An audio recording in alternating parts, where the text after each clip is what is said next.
So the first thing we're going to do is let's get rid of our eyeball for a second. And for this surface, I'm going to turn it back into a poly. So sub D to poly.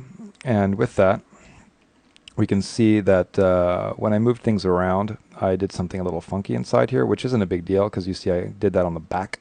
And so that's something that doesn't necessarily, affect the rendering of things. I can go in and grab the points that are off. And so we can see inside here that it's that point, that point, that point. And so I'm just going in and saying, okay, well, those are the ones that are off. So I'll go to the front view. And clearly it's just a matter of those needing to be scaled. But they need to be scaled from the center. And so let's just go and bring that down. And I can go and, if I want to, sort of snap it with vertex snapping vertically, hit insert again, and now I can sort of scale these to where they need to be. And so don't need to be anal about it because it is something that's on the back of the eye. And so that's that. And so now for the surface, what we want to do is lay the UVs out for it. And so the UVs obviously are just going to be a planar projection from the front. And that's just going to make life super easy as far as getting an iris texture onto this, and whether you want to paint it or use a photograph. And so let's go and take this surface, which right now doesn't have UVs, or it's just going to have default UVs, which are going to be a mess. And we're just going to go in polygon mode. And what we want to do is we want to create UVs. And we're going to use planar mapping. And so you can see it comes in from the wrong side. So let's just go and rotate that so that it's from the right side. So let's put the rotation in Y to 0. And then obviously we need to take that and let's scale it. And so I'm going to go to the scale tool, scale this out like so. And so for here, for the projection width, let's get it to be the same. So let's say 6.2 for both of those. So now it's a perfect square. And maybe, 6.3 is going to sort of fit it better. Let's look at this from the front view. And so we can see it's getting that, but it's not getting the sides. And so let's go back and let's say maybe 6.5, 6.7, whatever. We can just scale it in the UV texture editor. So, but now that's basically the UVs that we want for this eye. So if I now go and select the eye and go to Window, UV texture editor, and let's scale this down so we can see it, there are the UVs for the eye. And so that's pretty much what we want. Because this is something that obviously in Photoshop is going to make life very, very easy. And I'm just going to go and grab all the UVs inside here. And I'm going to scale them down just a little bit, just so we have a little bit of extra room on the sides in Photoshop. And that's pretty much our UVs. Now, for the UVs, since we're going to be doing stuff in Photoshop, I want to take the UVs as they are right now and save out a UV snapshot. So I can use that as reference in Photoshop. So I'm just going to go to Polygons, UV snapshot, and then inside here, the texture that we're going to create for the iris is obviously going to be a lot higher res than we might eventually need in a final render, because you're not always going to be zooming super close into an eye. But I am going to create a 1K texture for the iris, and then later on, once you're doing your final renders for a character or whatnot, you might end up downsizing it to 256. But it's nice to just paint textures higher res than you need, just in case. So I'm going to say 1024 by 1024, okay, and we can see where it's going to stick this and what it's going to call it. And so I'm going to call this, let's say, new eye UVs, and hit OK. And so inside here, it's just telling me that I need to have the right object selected. And so let's just go and make sure that it's selected. So let's grab that surface, and let's go to the UV texture editor. And inside here, polygons, UV snapshot, same thing. Need to retype in the name, new eye, UVs, 1K, and go. So now it's saved that image, and so now basically we can go and jump to Photoshop to begin texturing this. And so for that, let's just go and close this out, and let's jump into Photoshop. So in here, close that, and we don't need this anymore. Let's go and open that UV image, and so let's just go to Dear Maya projects, and this is here, no, not there, and there, images, new eye UVs, open. So there they are. And what I'm going to do now is I'm going to invert it, hitting Control I. So I have that. Then I'm going to select all and then copy and paste. So it's on a new layer. I'll delete the background and then make a new layer, put it underneath that. And this is the layer I'm going to paint my eye on. And if I just go in real quick and just grab a color and I start painting with the brush tool, I'll just get my brush a little bit bigger. I'm not seeing what I'm painting right now because the top layer is obscuring it. I need to take that layer and set it to multiply so that I can now paint my eye texture, but use my UVs as a guide.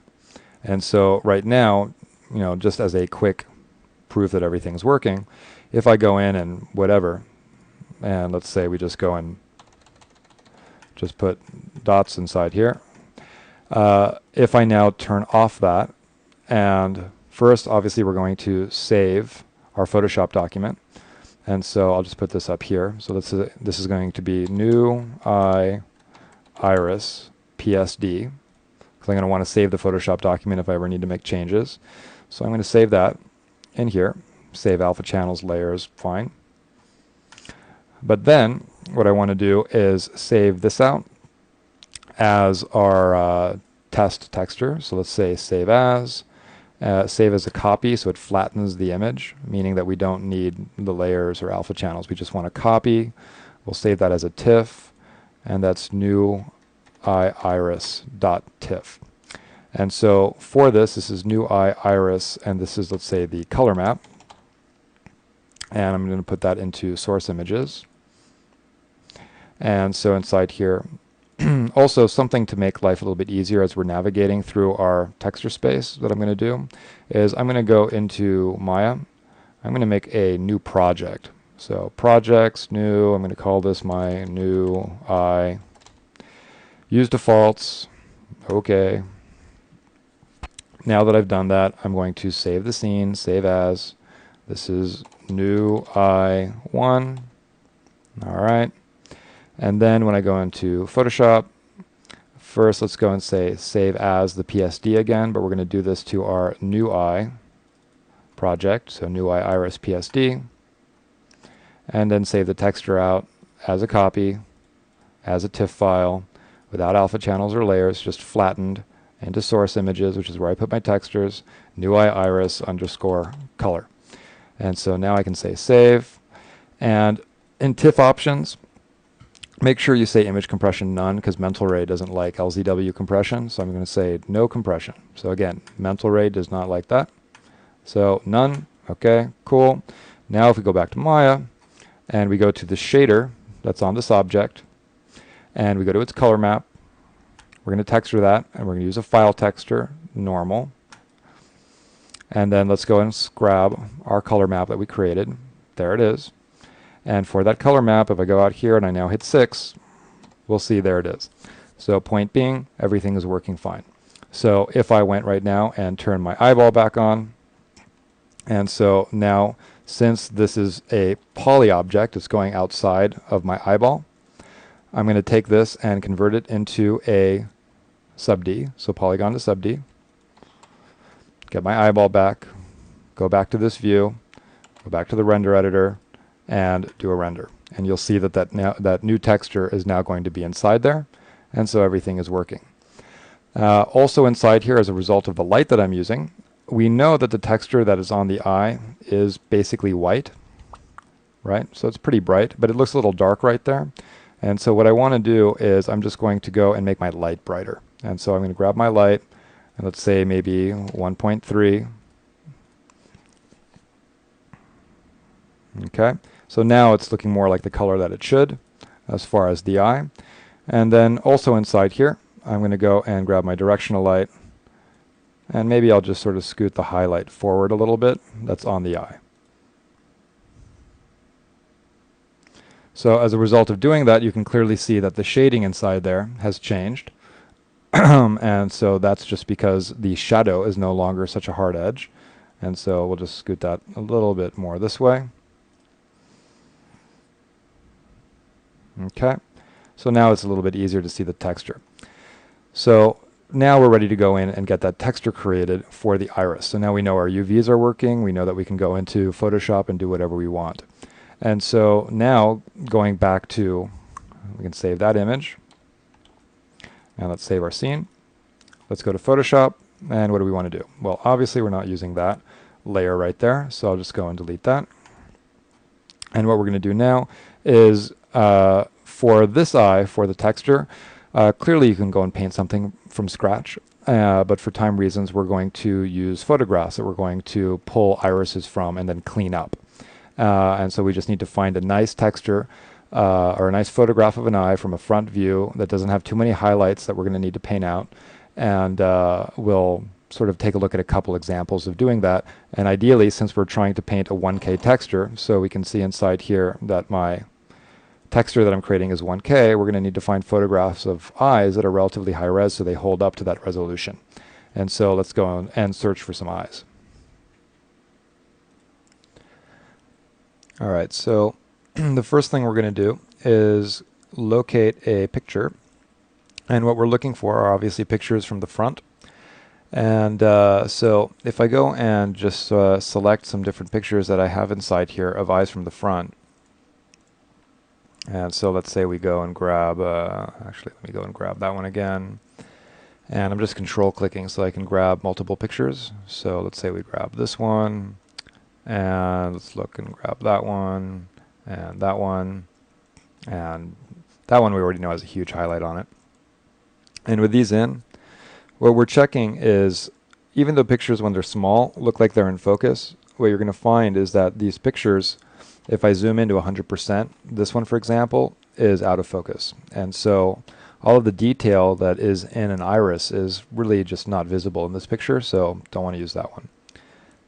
This one, which I grabbed off Google, if we zoom in, you can see is very large, completely in focus. So we have all the nice detail inside the iris. We can see that the highlight is conveniently in the middle of the pupil. So if you're going to shoot your own pictures of irises to use for this kind of purpose, try to light it from the front so that your highlight is something that's easy to remove. So this picture is definitely something that's useful. And so we could go in and crop this region. And let's just sort of put this to the side. And then this one, same thing. This is another one I found off Google. We can see is, again, nice and big. There's a highlight, small, easy to remove. So let's go and take that one and crop that. So we've got a couple now. This one, pretty much the same thing, looks good. In focus, it's a big image. We can see we're only at 25% right now. So let's go and grab that guy. Let's crop that. This one of the ones from 3DSK, this is at 100% right now. And you can clearly see that this is not nearly high res enough. We want to paint a 1K texture. And if I grab the region of the iris and we look in the info window, we can see this is way too small. It's only 163 pixels square inside here. And so that's not going to be big enough. So let's close that image. And then this image inside here at 100%, we can see there's a little bit of noise inside here, not completely in focus, a big highlight we need to fix, and there's just not that much detail inside this iris. And so in the end, the pictures that really have the most information are these ones that aren't from 3DSK. And with any one of these, let's say we go and grab one of them that we want to use. So let's say we go and select, doesn't really matter, let's say we grab this one. For this one, what I'm going to do is first, since I want to paste this in here, let's check the image size. Now this, we're going to be painting a 1K texture, or creating a 1K texture, 1024 square. This is bigger than we need, so let's size this down. And so we can do that with all of these to around 1200. So it's a little bit bigger than we're going to need. And then this one, actually I thought was higher res than it is, but we can see if I zoom into 100%, inside here you can see it's definitely smaller than the iris I have out here. But the thing is that even though it's smaller, a 1K texture for an iris is very, very big. So this one still is actually useful because it does have a little detail. And so what I'm going to do for this one is basically I'm not even going to worry about resizing. I'll just leave that the way it is. And so we've got these three textures that we're going to use. And so for these, let's just go in and get these inside our document. So I'm going to select all, copy, paste that inside here, but this is going to go underneath our UV layer. And so I'll just sort of block out where that's supposed to be. I can go and grab this one, copy, go over here and paste that inside here. So I've got another one. Go and grab this one, select all, copy, and paste that inside here. And so this one is definitely much smaller than the other ones. And so I definitely am able to go and resize that though. So even though it's going to get a little blurry in Photoshop, this is again a 1K texture, so it's possible that it could work. And so I would just go and hit Control T, Shift drag, so that this basically fits my UVs inside here as far as general size of that iris. And so at this point you can see it still holds up pretty well because it was such an in-focus image. So I now inside here have three different possible irises that I can use, but each one of these obviously need to be cleaned up to match my UVs. So let's go over here and just close these three pictures. And then let's go and save our PSD and start to clean these up. So for this first one right here, I'm going to go back to hitting Shift T for my free transform. And for this, I'm just going to go in, and what I'm focusing on right now is scaling this so that it fits the periphery of the iris. I am not worried about the pupil at this point. And I'm also going to go and make sure that snapping is off so I can go in and just sort of scoot this around freely. And so I'm just going in and getting it so that it pretty much matches the boundary.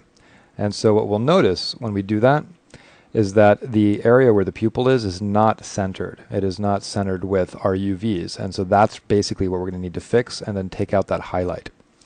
And so, and then as far as the edge here, I'm not too concerned with the edge because we know that that's not visible in our final render because the transparency gradation is more like in this region. And so I don't really need to concern myself too much with that edge. So let's hit enter on that one. Then we can go to this one and do the same thing. And so let's transform that. And then just focus in on the periphery so that that's pretty much round. And so now that's pretty much looking good inside here. And so maybe we'll sort of scoot the texture up a little bit there. Hit enter on that one. And then on this one, got to do the same thing. So I need to sort of scale this out so it's the right size. So now that's fitting vertically.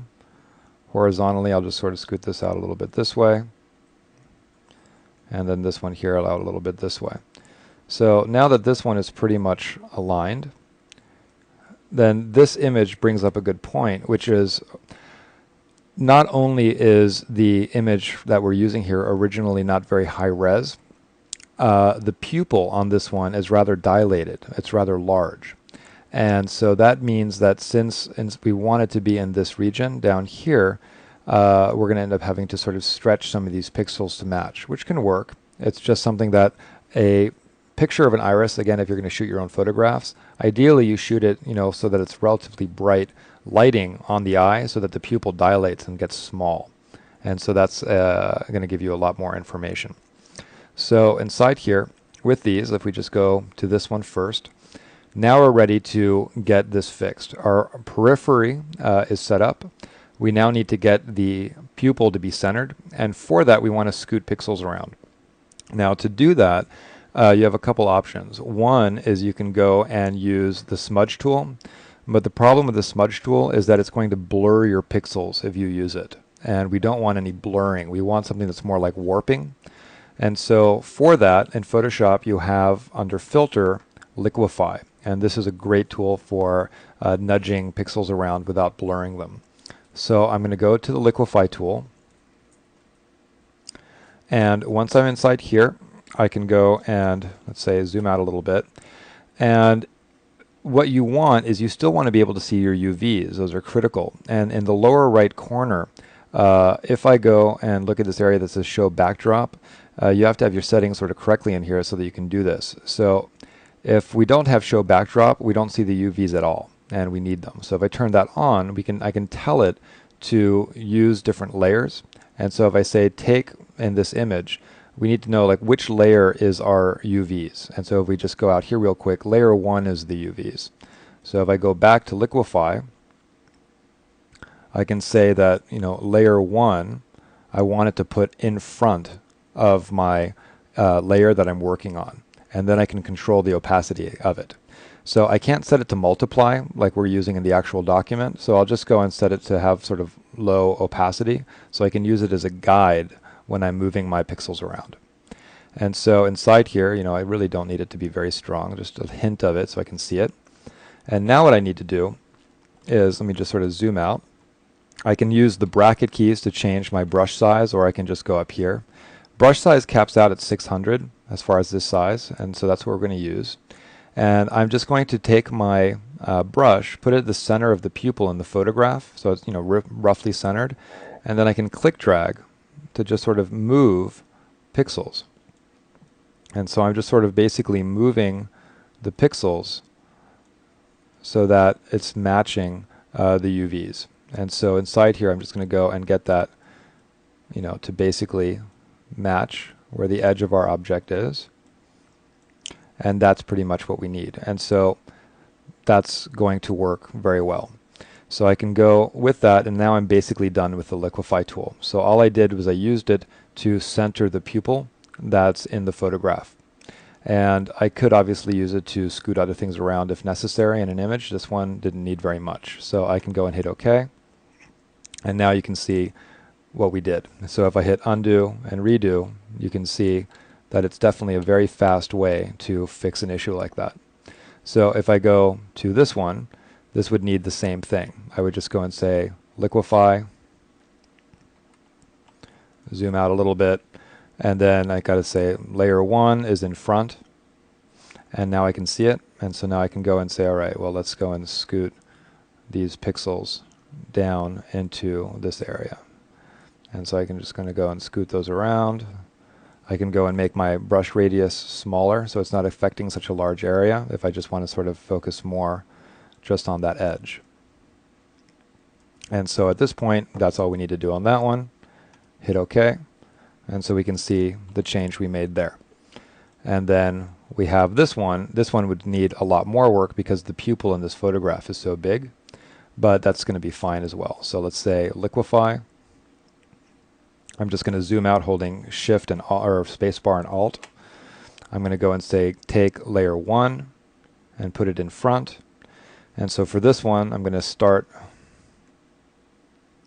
with a large brush size, get this to be basically centered inside here as much as I can. And then once I have this centered, there is another tool in the liquify options aside from moving, because right now we're using this one up here which is called forward warp. We also have pucker and bloat. If I use the pucker mode and I click inside here, you can see that it shrinks that region down. And so I can just sort of click to shrink that to sort of be the correct size for the pupil. And so at this point, now I've got that pretty much worked out. So I can go back to this tool, use the brackets, sort of scoot that area there, and now this one's done. So the forward warp, and then the pucker, and then if your pupil was too small, you could use the bloat to inflate an area. So now if I hit OK, we can see what we did to this one. So a very large change in very, very little time, which is cool. So at this point, the next thing we need to do for our images is remove the specular highlights, the reflections. And so if we look at them one at a time, this image clearly has this area in here and there that needs to be fixed, and there's some sort of highlight right there. Then on this image, all we really have is that one. But if we look up here, we can see there's some sort of reflection of the eyelashes that are in there. And so this is something that you may or may not worry about, because you know that this region is going to be kind of hidden by shadow most of the time. So you could fix it or not, but it's easy to fix. And then inside this one has the area in here, and then just a little bit of highlights up at the top. So if we go to this image and we want to fix it, the first thing is we want the pupil to be black. And so to do that, I'm going to go and instead of, affecting this layer and causing permanent damage to it, what I'm going to do is save my image. I'm going to make a new layer that's on top of it. I'm going to go to my brush tool. I'm going to make a black brush because I want my pupil to be black. And then if we look at the brush shape right there, if I hold shift in the bracket tools, you can see that I can make it harder or I can make it softer. And so out here, the bracket tools change size, but then shift and the bracket tools change hardness. And so I'm just going to get it to be a little softer, a little smaller, and then I can just sort of paint inside here. And I'm just clicking a few times. And for this, I'm going to want to zoom in so that I can go in and get my pupil to be black. And so I might go in and, just sort of play with this edge just to get it to basically be black. And then there I can just sort of fix that little highlight that's in there. And so instead of painting, I'm using a mouse right now, not a tablet. So I'm just sort of clicking. And so now I basically have a black pupil, and I did it on a separate layer, so it's easy to sort of, decide if I want to keep that change. And then the next thing I need to do is deal with that highlight. Now for the highlight, now that I'm done with the pupil, I can sort of flatten this. So I can just go and say, all right, well, let's just go and merge down. So I now have that as being permanent. And for the highlight, there's a couple ways to deal with that. You can paint or you can clone. Cloning is kind of the easiest way to deal with it. And what you can go in and do is just sort of steal an area that's working, and like let's say from the periphery, and just paste it in that region instead of cloning. That's kind of the fastest way to do it. And so I could sort of grab a region sort of anywhere. And so let's say we go and take a region from down here. I'm just going to go and grab a region that's bigger than what I need. So let's say, and actually I might need something even bigger. So let's go out further, grab that. Then I'm going to copy. So just edit, copy, and then paste. So you can see a new layer was created, which I can now hit V, which is the hotkey for that tool. Scoot this around. Then Control T for free transform to rotate that. And then I can sort of nudge this into position and then use the arrow keys to make sure that it's kind of lining up correctly so that it's matching the arc. And so at this point, now that I have that in there, I'll hit enter. And for this layer, I'll lower the opacity so I can see that, the thing that I needed to fix is in the center right there. And so I don't really need this much of that area. So now I'll go to the erase tool because this is on its own layer. And so now I can go and make this a little larger and just sort of erase the edges so we get a nice soft transition. And so if I click, I can go and say, like, how far in can I go? Well, if I go there, I'm going to get the highlight. So I can probably do that there. And then here, let's see, how far in can I go? Well, I can go definitely to there. Then on the periphery, there's some highlights, so maybe we'll keep that. So that now we can see basically allowed us to fix that region. Obviously, you're now having a repeat of what was there right there, which you could then sort of warp or do a little bit of cloning to fix, meaning that I could now decide, all right, well, let's flatten that down. So merge down. You can't see what I'm doing right now, but I'm getting a pop-up. I'm just going to merge down. So now this is all flattened. And if I wanted to fix that region right there so I don't have a repeat, I could now go to the clone tool with, and again, with the clone tool, I can change hardness and softness with my hotkeys. I can say, all right, well, maybe for this region, you can see that we have all these radiating, sort of striations in the iris. And so I need to match angle. So like for example, the angle there matches the angle there. So the angle here is going to match the angle over there. So I could maybe just hold down the Alt key to set my clone stamp source, maybe make this a little smaller, and then maybe grab like from there, go over here and just click once or twice. And so now it's less obvious that that area is repeating what's going on right there just by doing a little bit of cloning. So I just sort of grabbed a little bit of what's there and stick it there, just with a little, like 45% opacity on the clone tool. So now you can see that for our iris, it's now round and we got rid of the highlight. So, and then the highlight that's inside this region, we could go and do the same thing. Grab something from another area and stick it in there. So for that, you obviously could also choose to go in and paint if you wanted to, going to the brush tool, eyedropping a color, going down, making it, a relatively soft brush, lowering the opacity way down, and then going in here and sort of painting manually to go and fix these. But the thing is that painting manually can obviously take a little while. You're just going to end up doing a lot of eyedropping to sort of get the right colors. So I'm eyedropping colors from this region so that it doesn't, so it looks less and less like that's a highlight that's in there, and it looks more and more like it's just part of the texture. But doing this is going to take quite a bit longer than the technique we did before, because you can see there's definitely still that ridge. And so to get rid of that, I'm going to have to do a bit of painting to get rid of it. So that's why I kind of prefer the other technique, just because it's so fast. So at this point, we're not going to spend forever trying to get our textures perfect for this example. Hopefully it's clear as far as how you need to do it. And so with this one pretty much blocked out, if we go to this one is also going to need us to fix that pupil. So new layer, scale this up, go to a black color, go to the brush tool, and then inside here just start painting so that I can go in and start to make sure that I have a black pupil. And so I'm having to click a few times because I have my opacity at 32. And so I can raise the opacity a little bit, but it's nice to use opacities that are low so you can kind of work slowly and not make changes that are too large at once. So I can sort of fade this in, get rid of that little highlight that's right there. So that now that's pretty much done. Over here, same thing. Zoom out. And now I can see, all right, well, that's fine. So let's go and take that, merge it down. And then now we just have the highlight to deal with. So we're going to do the same thing for the highlight. Let's grab a region from somewhere else. And so for this, maybe we'll grab a region from whatever, let's say over here. So grab a larger region than we think we need. Copy, paste, move, Control T, rotate, stick that in a position, zoom in. So clearly hotkeys make life, a little bit easier. See where's that highlight? That highlight's basically there. So now let me just do that. Get that basically in position. That's pretty good. So hit enter.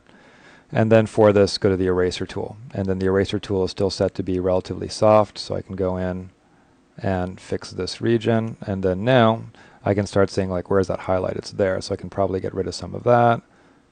Get rid of some of that. Maybe go down and try and get some of this little ridge that's there. Can't go too far in with that.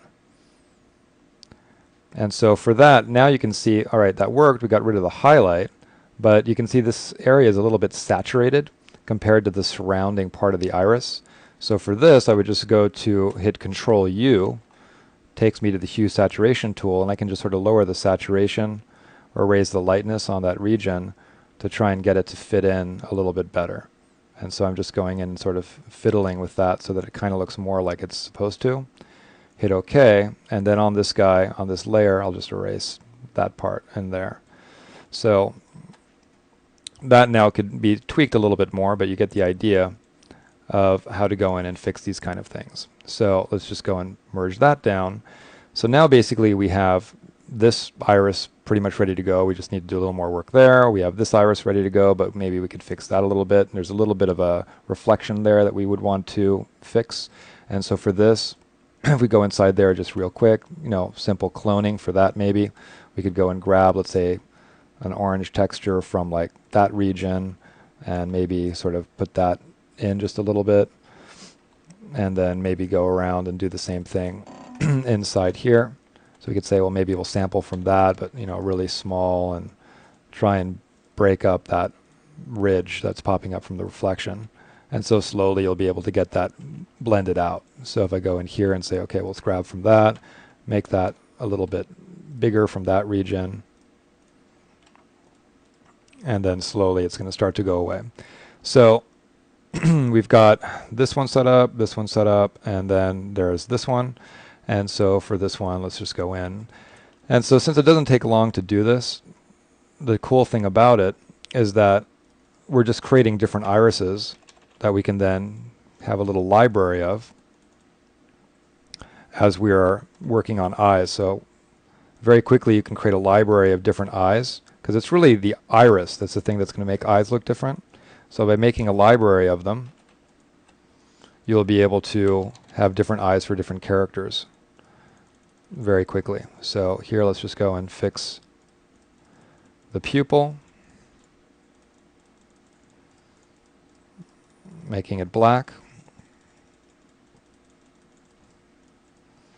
Zoom out. Okay, and so now that one's basically done except for some highlights up there. Take that, merge down, save what we're doing, and there you go. So now, pretty quickly, in about 20 minutes, we've got 3 irises that are all ready to use for the iris that we modeled in Maya.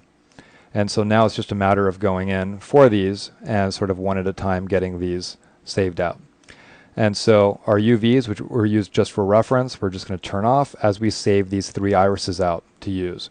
And then obviously another thing with these irises is that you're obviously free to go in and let's just sort of do a select all and go to the HSV tool so that we can try making, different irises, different colors and so forth. So obviously there's certain things that you can't do that are going to make them look weird. So you are going to use a combination of HSV as well as levels and curves to come up with different looks.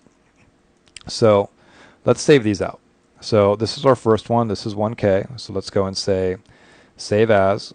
But instead of having to flatten the image first and save it, I'll just go and say save as a copy without layers or alpha channels, as a TIFF file, source images. And so this is that one we saved earlier, new iris color. And so this one, if we look out here, these are similar eye colors. And so if we go out and look at that, it's is that a green eye? Well, it's kind of hard to say what color eye that is.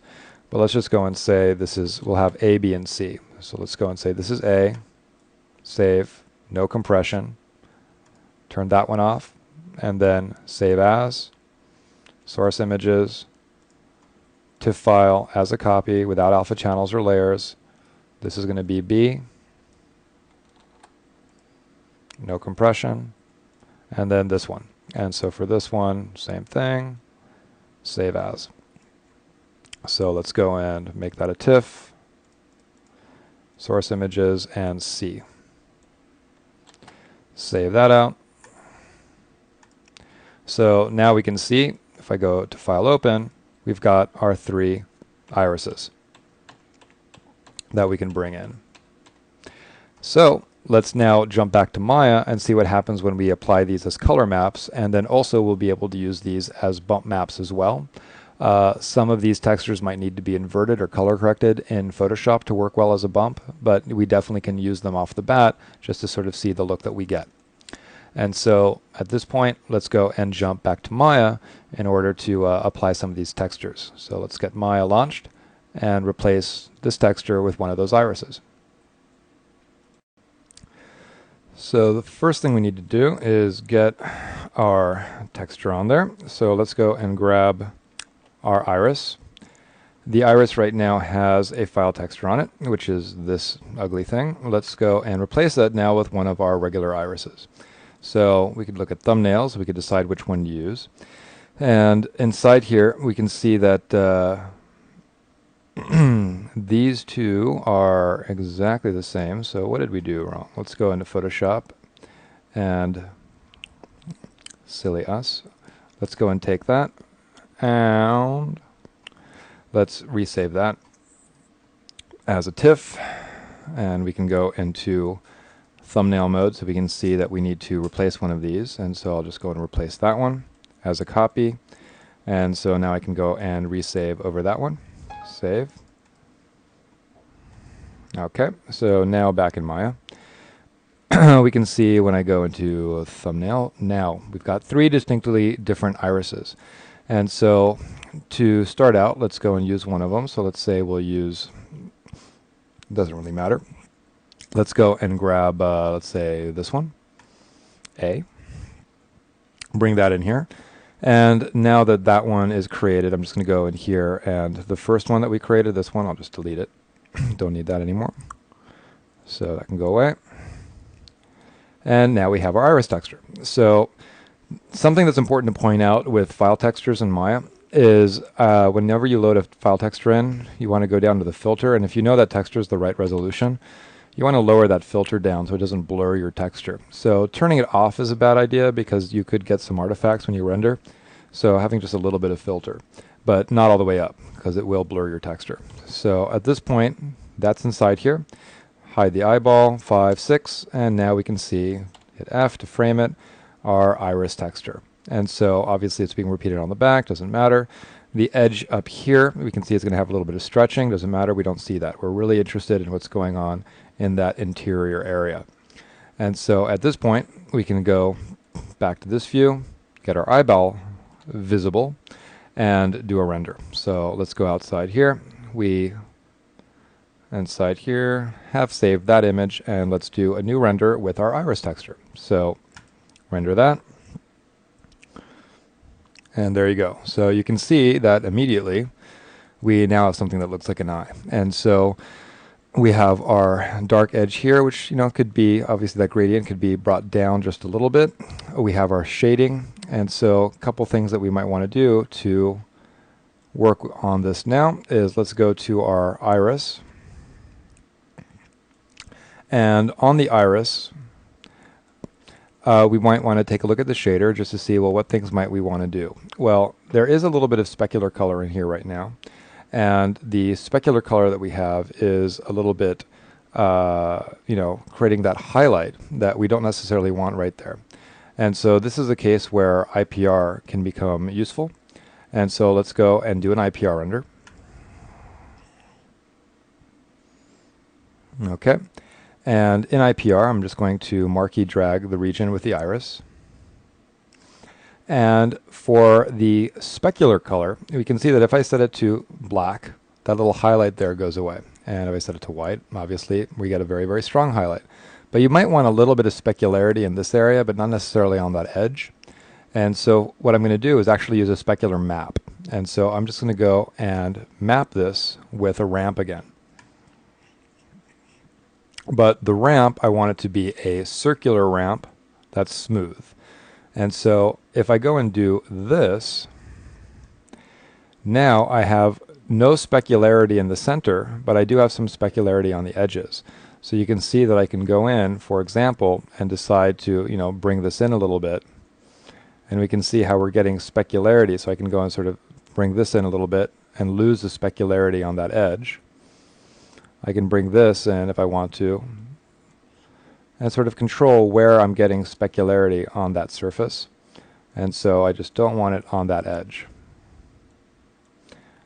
And then it'll just sort of fade, but I don't want the specularity to be white for the eye surface. And so I'll just go in and bring that down. So we just get a little bit of specularity on the surface, but nothing on that edge. So it allows us to control our specular map using the circular ramp. Clearly, we remember what the UVs for the iris looks like, so you can imagine the iris UVs on top of that surface right there. And so for this, we now have something that's you know, controllable later if we decide we want to work with specularity. So if we wanted to take this eye and turn it into something more like a frog or an owl eye, we'd be able to go in and add a little bit more specularity or some colored specularity into this. And with this eye, something that can look good is to go and give that specularity a little bit of color. So you can see I can go and make that a little bit brighter, just to make it a little bit exaggerated. Let's go and bring this in. So you can see how the specular highlight just adds color into the surface. But let's go and bring that down a little bit. Doesn't have to be quite so bright. And then at this point, looking inside here with what we're doing on our eye, I want my iris to be a little bit brighter than it's looking right now, because right now it's looking a little bit dark. And then also importantly is the fact that you see how inside the eye is shading as white. Well, if I do a regular render without IPR, the inside of the iris becomes black because of shadows. But that's working well because we have ray trace shadows on, so you know you're going to get an accurate shadow inside the iris, or inside the pupil. But if you're going to be using depth map shadows, that could become a problem. And so what I always like to do for eyes is to go and I'm going to create a NURB sphere that I'm going to rotate 90 degrees. And then for this NURB sphere, I'm going to select that isoparm in the back. And in surfaces mode, I'm going to go in and detach. I'm going to get rid of the front part of that. So I have just this. Center pivot it. move that so that's kind of like on the right axis, and scale that up and scoot that to about here. And what I'm going to do with that surface is if I go into Hypershade, so there's that surface, I'm going to create a Lambert shader that's black, meaning no specular highlight, completely black shader, and put it on that surface. And so the benefit of that is clearly that if I hide my eyeball inside here, you can see that I'm always going to make sure that I have black inside the pupil. And so completely black pupil, regardless of shadow settings or whether I'm using ray trace shadows. And so at this point, if we go back to this view and go back to our render settings, when we did the IPR render, it was white inside there because no shadows were being calculated. But now if I do an IPR render, it's still black inside there because we have that surface. So as far as the issue that I was talking about, as far as getting my iris to be a little bit brighter, inside my scene right now, obviously the only thing that's going to control the brightness of that is the lighting. And because of surface shading, it's not completely bright. And so you have a couple things that you can do. One is you could, do that with the texture map on the eye, but let's just go and take our light and make it a little bit brighter. So let's marquee drag this region. And for our light, that's at 1.3, let's just go and raise it up a little bit so it's a little bit easier to see what's going on. Now clearly that's going to blow out our eye a little bit, but it's just going to make it easier to see what we're doing with our iris. And then going to our eye shader and going inside here, I'll just sort of bring the color down a little bit so it's not quite so bright and not quite so perfectly white. So at this point, what else do we want to do with the iris? Well, the iris has a color map on it, but it definitely could benefit from having a bump map. And so for that, we want to select our iris. And then for the iris, go to Hypershade. Let's go and take a look at its shader. So I just graphed it so that it shows me that I have a specular map as well as the color map. But what I also want is I want to use this as a bump map, this texture. Now, I might end up wanting to tweak this in Photoshop as a bump map, but just to test it, let's go and use that. So let's go and select that and make a copy so that we don't use the same file texture node so we can make some changes. So I'm just going to go and say, let's duplicate that. And so now I've got another copy of this eye texture inside here. And then I'm going to go and drag this onto bump. So bump map. And then we're going to see, once we do that, that we get our new bump 2D node. And on the bump 2D node, that's going to have depth. Now over here, we map the bump, but it doesn't really look like there's bump in there. And so, but if we do a new render, there's definitely bump. And so the reason it didn't show up is basically because IPR didn't register that there was a new node created. It didn't register the creation of the bump node. But now that that's in there, we can go back to IPR. So it creates a new IPR temp file, which is going to register that bump. And so let's go and marquee drag that region. And hopefully in the process of doing this, you're realizing the sort of benefit of having your eyeball texture be separate from the iris, because it's really easy to do them separately. Meaning you can have one texture that works well for the body of the eye, meaning you have a bloodshot eye and an eye that's sort of normal with just a couple of veins, but you can swap out your irises really, really easily. So let's go to the bump node, double click on that. And on the bump node, the default bump depth is 1, which is very, very deep. Let's put that to like 0.1. So that we just get a little bit of a bump inside there. We could try, okay, maybe a little stronger than that, 0.25. So that we're getting a little bit of definition inside of our iris. And so this is something that right now is, probably a little bit strong, but you get the idea as far as the default bump depth very often being very, very high. So let's say maybe, 0.25. I'm going to leave it for a second because I want to now do a render with shadows just to see how it sort of is all working together. And so at this point it's like, okay, well that bump depth is probably still a little high, so I'll lower that down. Alright, so at this point the bump depth is still a little strong, but we can see inside there that we're getting our iris texture. We're getting our bump. We controlled the specularity. We're getting our gradient with our shadow. We're getting tight specular highlights. We're getting a reflection. And so let's go in here and let's save our eye, because the next thing we want to do is to start working on some of the other issues inside of our shader. So, and actually, let's just go in real quick, and since we have some other irises, let's go and save this iris, and we might as well go and take a look at what the other irises that we made would look like. And so for these file texture nodes that I have, I'm going to double click on them and change that from an A to a B on both of them, and do a new render. So just to illustrate how quickly I'm able to switch from one iris type to another. And so now I have a brown eye inside there. And then inside here we could say, all right, let's save that. Let's go to our file textures. Let's switch that to C. Do the same thing on this one. And then go and do a render. So we can now sort of see our different eyes. And in the end, you know, this one we can see that bump is definitely a little bit too strong. On these we can see it's working a little bit better. So on this bump map in Photoshop, we'd kind of want to mellow out the intensity on the edges, but bring it up in the center. While these, we can see this one's a very dark eye texture. And so for this, we might end up, you know, just needing to deal with our color map a little bit and brighten it up if we want the iris to be a little bit more visible. And then over here, this one's actually sort of working well as far as being able to sort of see what's going on with our color. So let's go and close this stuff out. We've got our 3 choices. We'll work with this one because I just like that one the best at this point.